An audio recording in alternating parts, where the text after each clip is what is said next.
연구가설에 대해서 알아보도록 하겠습니다.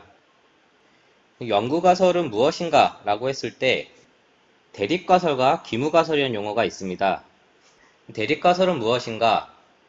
연구자의 주장이 담긴 진술을 대립가설이라고 부릅니다. 대립가설 또는 대항가설이라고 하는데 가설 검증의 대상이라고 하는 것은 결국 연구자가 논문을 통해서 주장하고 싶은 바라고 생각할 수 있습니다.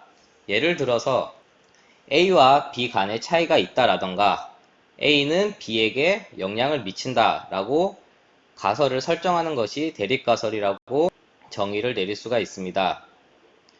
귀무가설은 무엇인가? 연구자의 주장에 대한 부정진술을 귀무가설이라고 부릅니다. 이러한 용어는 귀무가설 또는 연가설이라고 하는데 A와 B 간의 차이가 없다. A는 B에게 영향이 없다. 라고 주장하는 것이 귀무가설입니다.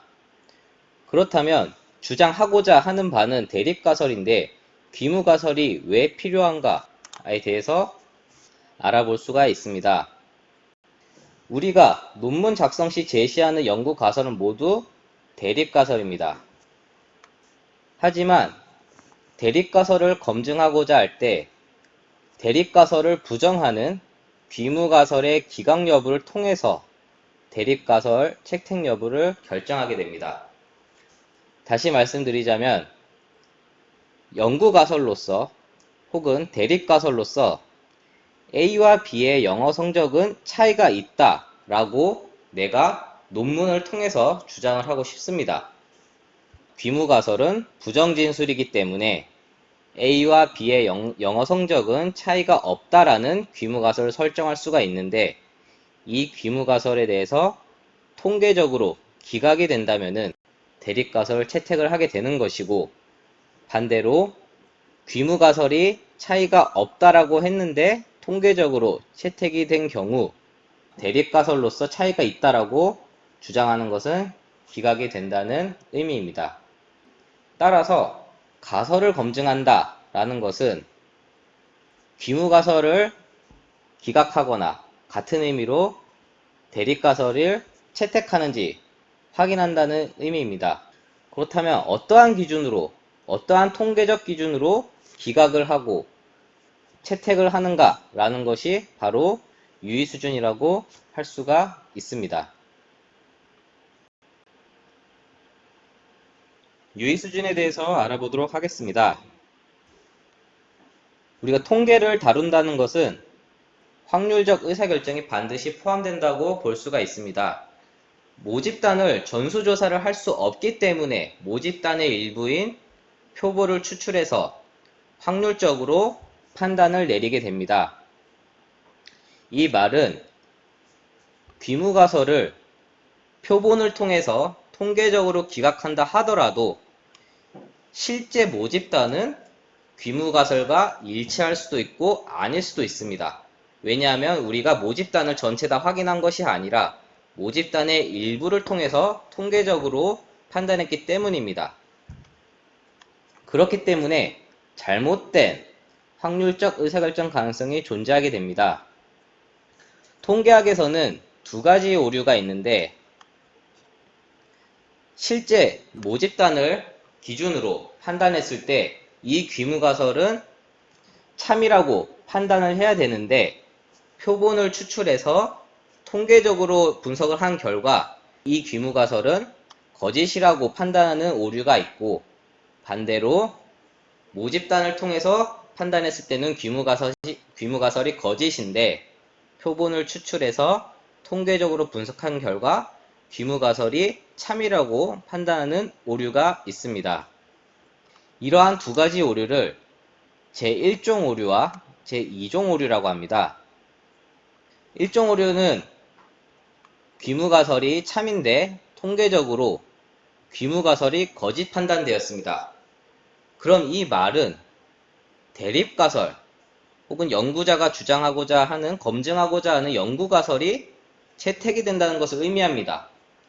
실제로는 귀무가설이 맞는데 통계로 연구가설이 맞다고 채택하는 결과입니다. 결국 이 말은 연구가설이 잘못 채택된 논문 발표 위험이 존재한다는 것을 의미합니다. 반대로 제2종 오류는 실제로는 귀무가설이 거짓인데 통계적 분석을 통해서 귀무가설이 참이라고 잘못 판단한 경우입니다.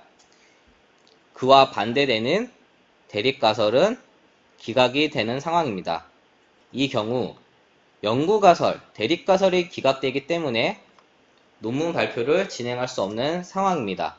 그렇다면 이 두 가지 오류 중에 어떤 오류를 통제를 해야 되는가 라고 봤을 때는 이 1종 오류라고 할 수가 있습니다.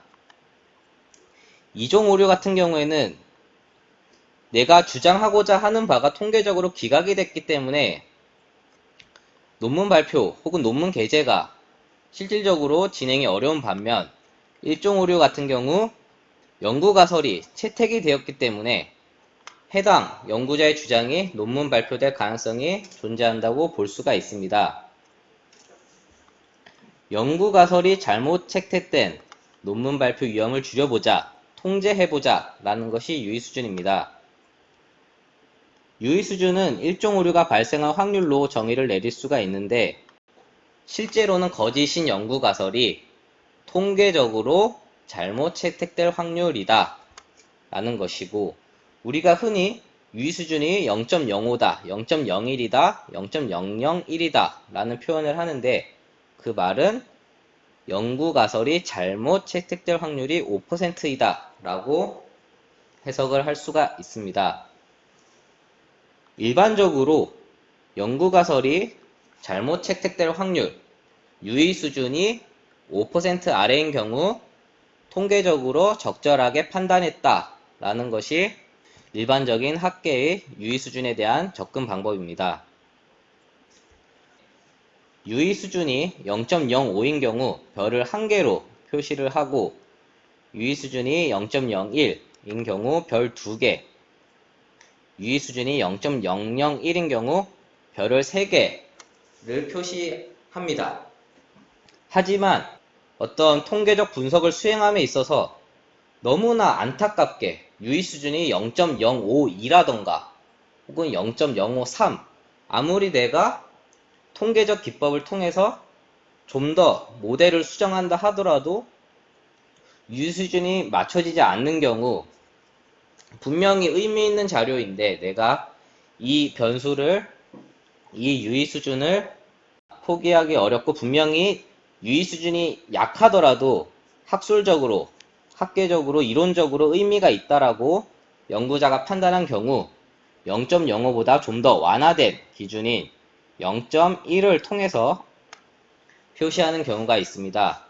십자가 마크를 통해서 표시를 하는데 이 세 가지 자료도 모두 다 SSCI 논문에서 실제로 제가 다 직접 잘라서 가져온 내용입니다. SSCI 논문에서도 0.05, 0.01, 0.001 뿐만 아니라 경우에 따라서는 0.1도 사용한다는 것을 알 수가 있습니다.